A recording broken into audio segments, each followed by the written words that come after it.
Madness. This is Sparta!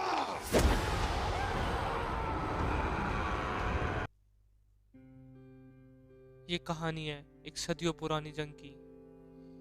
और ये कहानी है एक जांबाज राजा की और उसके 300 सिपाहियों की, जो ना कभी झुके, ना कभी उन्होंने घुटने टेके और ना कभी उन्होंने हार मानी, चाहे कितनी बड़ी मुसीबत आई हो।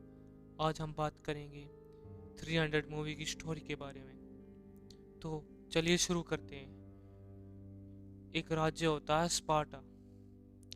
वहाँ का ये नियम होता है कि अगर बच्चा अपंग हो तो उसे मार दे दिया जाता है, और परिवार को उस बच्चे को बचाना हो तो उन्हें स्पार्टा छोड़ के जाना होता है। और तभी वहाँ पर एक बच्चा जन्म लेता है जिसका नाम होता है लुनार्डस। लुनानस नाम होता है उसका, लियोनार्डस। और वो अपनी बचपन से ही उसकी तैयारी शुरू करवा दी जाती है। स्पार्टा में रूल था और उसे जंग के लिए तैयार करा जाता है बचपन से ही। और फिर वो बन जाता है एक राजा। राजा बन जाता है वो स्पार्टा का, और वो बड़ा हो जाता है। एक दिन उनके राज्य में एक पर्शिया का राजदूत आता है। उसके हाथ में बहुत सारे राजाओं के कटे हुए सिर होते हैं। और वो लियोनार्डस से कहता है कि पर्शिया के राजा जोरेक्स तुम पर दया करेंगे, तुम्हारे राज्य को नुकसान नहीं पहुंचाएंगे, बस तुम अपनी जमीन और पानी हमारे पर्शिया को राजा के सामने समर्पित कर दो। ये सुनकर लियोनार्डस को गुस्सा आ जाता है। वो इस बात को अपने दिल से लगा लेता है और उसे मार देते हैं। उसके राजदूत को मार देते हैं वे, और उसके जितने साथ जो सिपाही आए थे राजदूत के, उन्हें भी मार दिया जाता है। और फिर लियोनार्डस जंग की तैयारी की शुरुआत करता है। वो जाता है अपने देवताओं के पास, पर जो वहाँ के वे गुरुजी थे, वहाँ पर जो वे साधु संत रहते थे, वे यमराज जैसे दिखते थे डरावने से। वे पैसे खाए हुए थे उन्होंने पर्शिया से, और वो उसे मना कर देते हैं कि देवताओं ने मना करा है युद्ध पे जाने के लिए, ये समय सही नहीं है। तो लियोनार्डस अपने 300 सिपाहियों को लेकर एक वहाँ पर घूमने जाता है। राज्य में कह के जाता है कि मैं घूमने जा रहा हूँ अपने सबसे बेहतरीन सिपाहियों के साथ। और उसकी रानी को पता होता है कि वो जंग पे जा रहा है, और फिर वो चला जाता है। वो जाता है नर्क के द्वार के पास, और उनके पीछे पीछे एक और अजीब सा स्पार्टा से उनका पीछा कर रहा होता है एक अपंग सा दिखने वाला सैनिक, जिसे वे अपने साथ नहीं लाए थे। उनका पीछा कर रहा होता है। रास्ते में स्पार्टियंस को यूनान के भी लोग मिलते हैं, जो उनका साथ देने के लिए तैयार हो जाते हैं उस युद्ध में। फिर वे जाते हैं नर्क के द्वार के पास। जो उनका प्लान था कि नर्क का द्वार बहुत सक्रिय है, और पर्शिया की सेना इतनी बड़ी नहीं कि वो हमारे इस इलाके पर आकर एकदम से हमला कर सके। वे थोड़े थोड़े सिपाही लाएंगे। और जैसे ही वे वहाँ पर पहुँचते हैं, देखते हैं पर्शिया के जहाज पानी में डूब रहे होते हैं समुद्र में, क्योंकि समुद्र में बहुत तेज तूफान आया हुआ होता है, बिजली कड़क रही होती है। और दूसरी तरफ राज्य में जो उसकी पत्नी होती है लियोनार्डस की, गोरगो, वे मुख्य अतिथि लोगों की बैठक बिठाने की बात कर रही होती है, जहाँ वे फैसला लेंगे कि वहाँ पर युद्ध पर जाना चाहिए या नहीं। तो उनका सलाहकार कहता है कि तुम्हें उनके मेंबर्स में से एक को अपने साथ रखना होगा, एक से दोस्ती करनी होगी, थिरोन से तुम्हें दोस्ती करनी होगी, वही महासभा की बैठक करवा सकता है। अगली सुबह वे देखते हैं कि पर्शिया की बहुत बड़ी सेना उनकी तरफ आ रही है, और वे समझौते के लिए आ रहे होते हैं। पर्शिया ये कहते हैं कि हम तुम्हारे साथ युद्ध नहीं करना चाहते, तुम मुट्ठी भर सिपाही हो और हमारे पास लाखों की सेना है, तुम्हें तो हम 1 मिनट भी नहीं टिक पाओगे तुम्हारे हमारे सामने। जो वो होता है जो उनका पीछा कर रहा होता है, वो उसका जिसका नाम होता है एफिटेस, वो लियोनार्डस को कहता है कि हमारे पीछे से आने का एक रास्ता है जहाँ से पर्शिया हम पर हमला कर सकता है, पर उन्हें उस रास्ते का पता नहीं। और वो लियोनार्डस से कहता है कि मैं भी तुम्हारे साथ युद्ध में लड़ना चाहता हूँ। तो लियोनार्डस कहता है कि तुम नहीं लड़ सकते, तुम अभी अपंग हो, तुम नहीं लड़ सकते, तुम इतनी ऊपर ढाल नहीं उठा पाओगे जो हमारी एक टुकड़ी को खराब कर सकती है, तुम्हारी एक गलती। तो हम नहीं, ऐसा कोई रिस्क नहीं लेंगे। इसके बाद वो गुस्से में आ जाता है एपिटेस और कहता है कि मैं तुम्हें बर्बाद कर दूंगा लियोनार्डस, तुम गलत हो। फिर होता है युद्ध का आगाज। वहां पर होता है युद्ध, और शुरुआत में युद्ध होता है तो वो जीत जाते हैं। 300 स्पार्टियंस उनके बहुत सारे सिपाहियों को मार देते हैं, क्योंकि वो रास्ता इतना सक्रिय था कि वे लाखों की संख्या में तो अंदर घुस ही नहीं सकते थे। वे भी थोड़े थोड़े करके आते और वे उन्हें मार देते, और फिर होते हैं उन पर तीरों की वर्षा।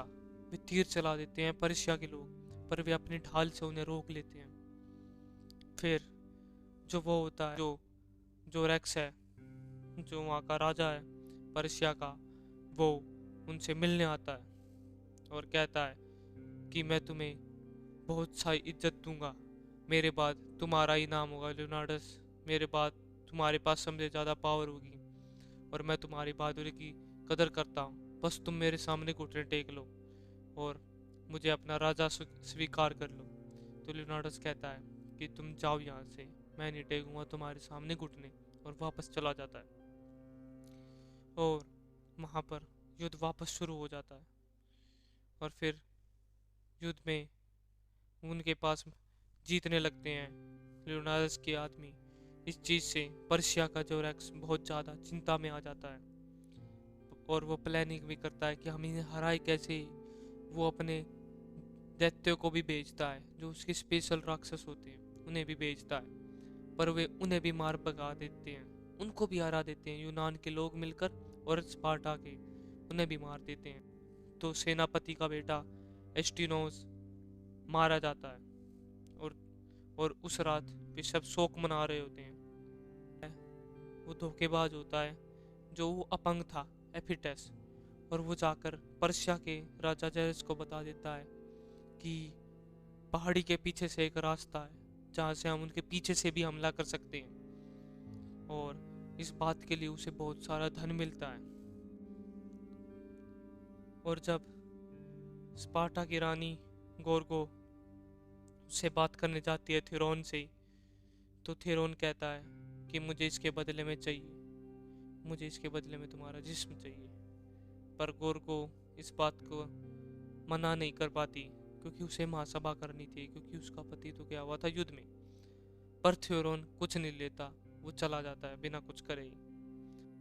और जो राजा होता है वो डायलोस से पूछता है कि क्या तुम अब भी युद्ध कर सकते हो, तुम्हारी तो आंख पर चोट लग चुकी है। तो कहता है कि मैं बिल्कुल ठीक हूँ, मैं फिर भी युद्ध करूँगा। और तभी यूनान का राजा डेकोस आकर कहता है कि बहुत बड़ी अनहोनी घट गई है, उन्हें हमारे पीछे से वाले रास्ते का पता चल चुका है, अब हम में से कोई नहीं बचेगा, वे हमें मार देंगे। और कहता है कि मैं तो अपने यूनान के लोगों को मरने नहीं दूंगा, मैं तुम्हें यहाँ से ले जा रहा हूँ, अपने यूनान के लोगों को। तो तब राजा लियोनार्डस डेलस से कहता है कि जाओ, मेरा ये पैगाम पहुँचा दो स्पार्टा तक कि युद्ध का आगाज हो चुका है, और तुम्हें जाकर हमारी ये बहादुरी की कहानी भी सुनानी है कि कैसे सिर्फ 300 योद्धाओं ने लाखों लोगों को, लाखों सैनिकों को धूल चटा दी थी। तुम्हें उन्हें बताना है कि ना हम कभी झुके, ना हमने कभी घुटने टेके, और ना कभी हम पीछे हटे। उसके बाद डायलोस चला जाता है यूनान के लोगों के साथ स्पार्टा में। और फिर जब वहाँ पर बैठक हो रही होती है तो हमें दिखाया जाता है कि थेरोन गोर्गो के खिलाफ बोल रहा है कि ये बहुत खराब है, ये एक जलील औरत है, ये धंधा करती है, ये ऐसी औरत है, ये अपने हुस्न में सबको फंसाती है और उनके साथ गलत काम करवाती है, जैसे कि ये मेरे साथ करने वाली थी। और इस बात पर गोर्गो को गुस्सा आ जाता है और वो इसको मार देती है थेरोन को, और उसके अंदर से खून ही खून निकलता है थेरोन की बॉडी में से। और उसके पास बहुत सारे सिक्के होते हैं पर्शिया के, जो नीचे पड़ जाते हैं और महापंचायत के लोग उन सिक्कों को उठाकर देखते हैं और कहते हैं कि ये तो धोखेबाज है। और बाद में पता चलता है कि थोरोन ने ही पैसे दिए थे उनसे, उन देवता और साधुओं से, झूठ बोलने के लिए कि युद्ध नहीं हो सकता, अब देवताओं ने मना करा। और दूसरी तरफ लुनाडस अपने से जो बचे हुए सिपाही होते हैं, जो रेक्स के पास जाकर बैठ जाता है और अपने घुटने टेकता है। और तभी पीछे से स्टेलियोस हमला करता है और लुनाडस अपना भाला जो रेक्स की तरफ फेंकता है, पर वो बच जाता है, जो उसके मुंह के टच होकर पास से निकल जाता है। और वे उन पर फिर तीरों की वर्षा कर दी जाती है, स्पार्टियंस योद्धाओं पर, और वे मारे जाते हैं। और ये कहानी डेलोस वहाँ के अपने राजाओं को सुना रहा होता है। और फिर इस चीज़ को लेकर बहुत से सारे सैनिक इकट्ठा हो जाते हैं और पर्शिया के तरफ आगाज करते हैं युद्ध का। और कई हजार स्पार्टियंस होते हैं वे, पर पर्शिया की सेना लाखों में होती है। और वे फिर युद्ध शुरू होता है और मूवी यहीं पर ख़त्म हो जाती है। तो अगर आपको मेरी ये वीडियो पसंद आई हो तो इसे लाइक करें, चैनल को सब्सक्राइब करें, इस वीडियो को शेयर करें, इस वीडियो पर कमेंट करें। आप सबका धन्यवाद।